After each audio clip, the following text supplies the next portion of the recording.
against the threats in the Sahel? Can it protect borders, stop insurgents, and prevent future coups? Or is this alliance already walking a tightrope, caught between ambition and reality? That's what we're about to uncover. It was December. Have you ever stopped to wonder why so many African nations rely on foreign militaries to handle their internal security? For years, troops from the West, France, the United States, even Russia, have stepped in under the promise of restoring peace. But instead of stability, these interventions have left behind a trail of deepening chaos. In many cases, the presence of foreign soldiers hasn't solved the problem. It's made it worse. Insecurity has grown, violence has spread, and trust in these foreign forces has completely crumbled. Now, something unprecedented is happening. 3 countries, Mali, Niger, and Burkina Faso, have said enough. They're no longer willing to outsource their sovereignty. In a bold and historic move, they've launched a joint military force, unified both on land and in the air. This isn't just a strategic alliance. It's a declaration of independence from foreign control. But can this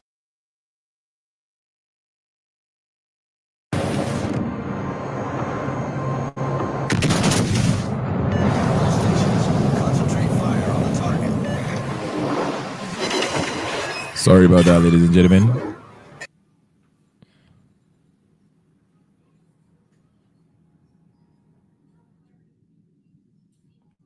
But can this African-led army truly stand its ground against the threats in the Sahel? Can it protect borders, stop insurgents, and prevent future coups? Or is this alliance already walking a tightrope, caught between ambition and reality? That's what we're about to uncover. It was December 1st, 2023, a date that stirred hope across the African continent, when the foreign ministers of Mali, Niger, and Burkina Faso stepped forward to announce plans for a new confederation. The reaction was electric. For millions of Pan-African believers, this wasn't just political news. It was a dream finally taking shape. A united front. A bold step toward true African unity.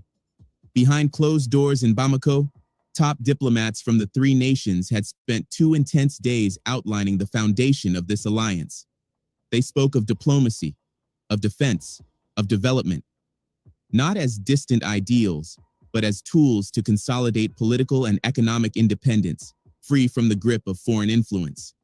Mali's foreign minister, Abdoulaye Diop, made it clear formal recommendations would soon reach the heads of state.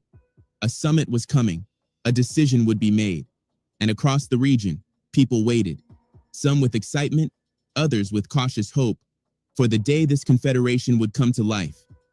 Then came July 2024, the moment the world had been waiting for.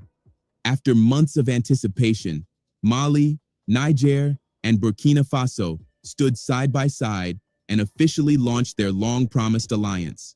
The confederation had moved from dream to reality, and they didn't waste any time. One of the bloc's first major operations, a joint deployment of 5,000 soldiers across the Sahel, tasked with one mission: crush terrorism and dismantle transnational organized crime.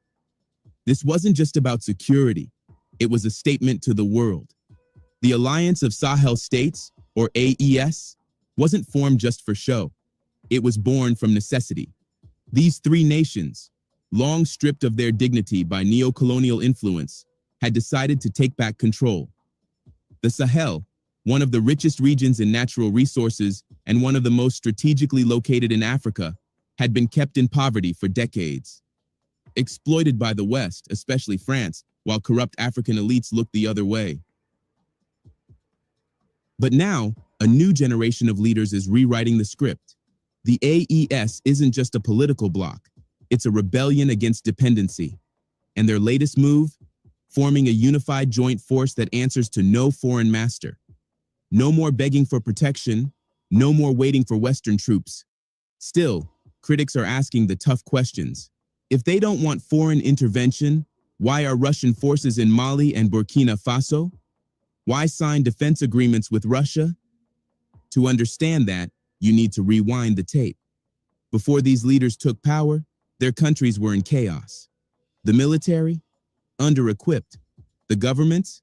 Dependent on France. Foreign troops patrolled the streets, while extremist groups terrorized entire communities. Upgrading national defense wasn't even on the agenda. It didn't have to be. France was in charge. And that was the problem.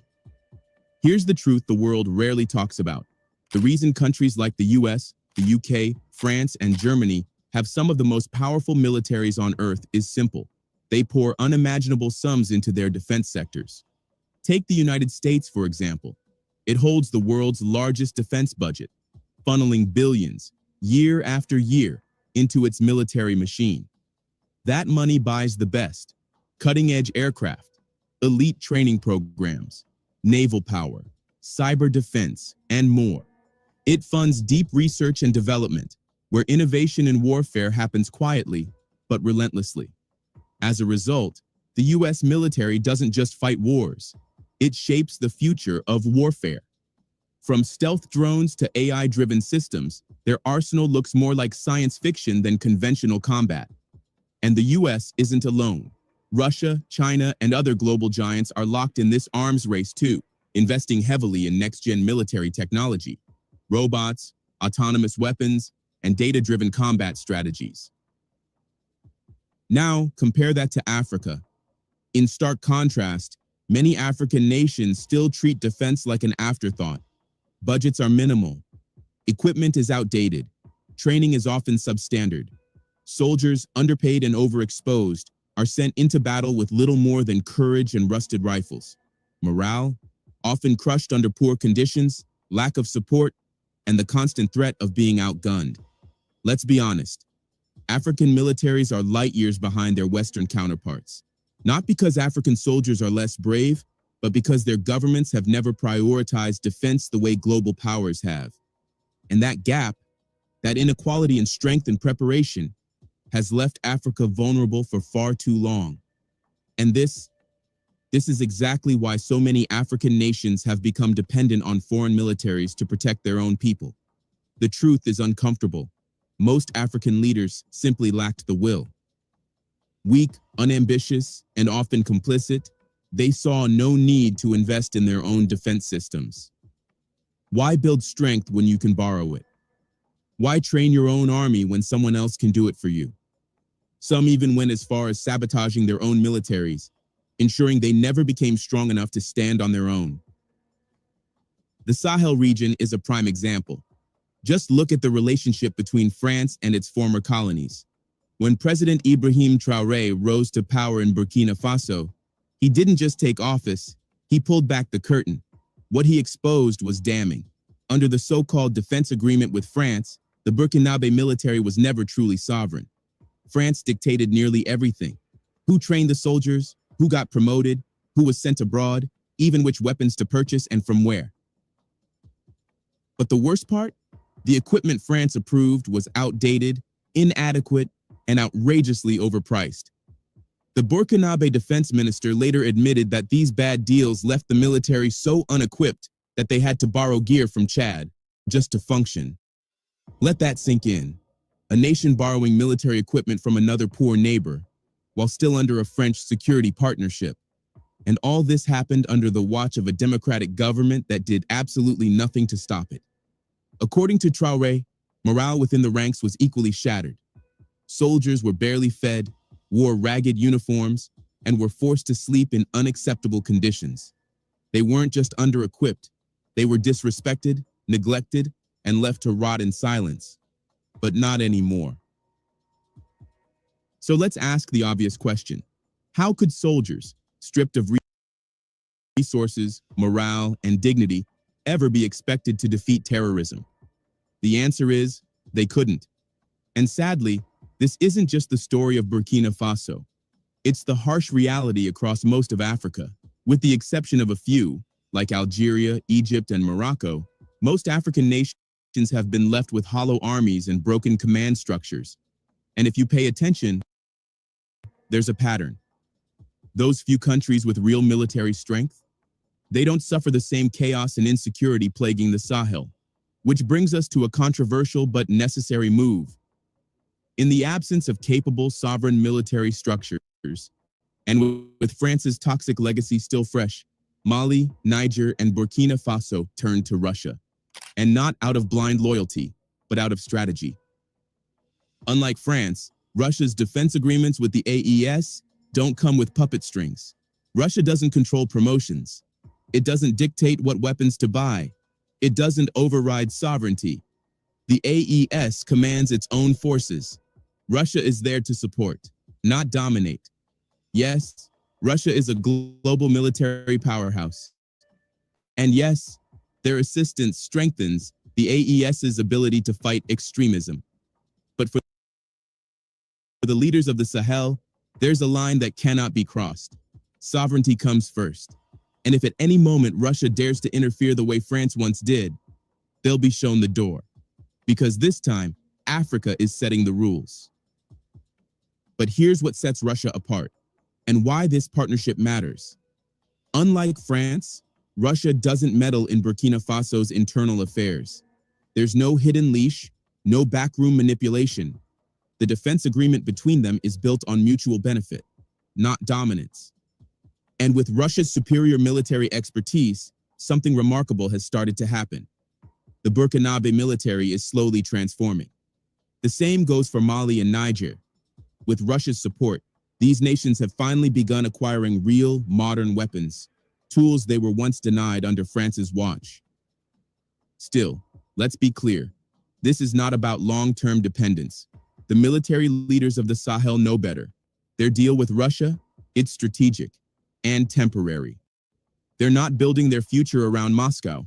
They're building it around themselves. Because these leaders understand a truth that's been buried for too long. The only real solution to African problems must come from Africa. That's why they're not stopping at upgrading their national armies. They've gone a step further, establishing a joint force, a united army, a unified air force, a defense identity that belongs to them and only them. And while Mali, Niger, and Burkina Faso may be landlocked, with no navy to command the seas, they've made a decision that could shift the entire balance of power on the continent, to protect the Sahel, together. This is history in the making. Years ago, It's Senator All right, just Kirsten give it a few Gillibrand, your minutes. DSCC chair, and I need your Hold help on, immediately. it's a commercial. Democrats and independents across the nation Just a are minute. rising up to a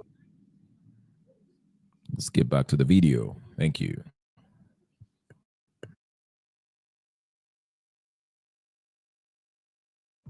years ago, Muammar Gaddafi dared to dream of a united Africa, one government, one currency, one army. Back then, the vision seemed too bold, too impossible. But now, that dream is beginning to take form, piece by piece.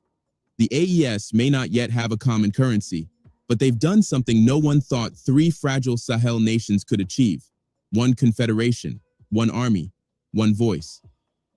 In January 2025, Niger's defense minister, General Salifu Modi,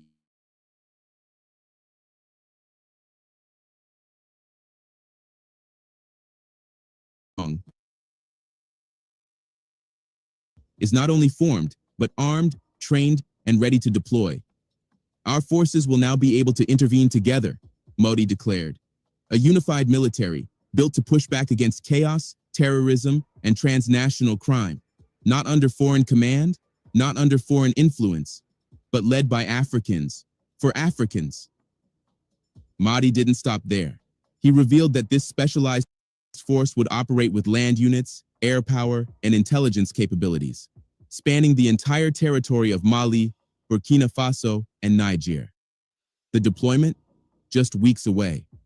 Joint exercises have already begun. Command structures are in place. Communication lines tested. And this time, coordination isn't a buzzword. It's a battle plan. What was once a dream whispered in Pan-African circles is now unfolding in real time. The Sahel isn't just defending itself. It's rewriting the rules. And just when the world thought the AES had shown all its cards, they unveiled something even more ambitious. In addition to the 5,000-strong ground force, the alliance of Sahel states has now taken to the skies. Last month, in Bamako, something unprecedented happened. The chiefs of staff of the air forces from Burkina Faso, Mali, and Niger came together for a historic summit, marking the birth of a united air defense system. It wasn't just a meeting, it was the laying of a foundation for the Sahel's military future, one built on air power, speed, and sovereignty. Chaired by General Umar Diarra, chief of the general staff of the Malian armies,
All right, ladies and gentlemen, brothers and sisters, I'm sorry I have to end this. We had our normal attack, but I shall continue this next time. So subscribe, share, like, comment. We'll talk tomorrow. Peace and blessings.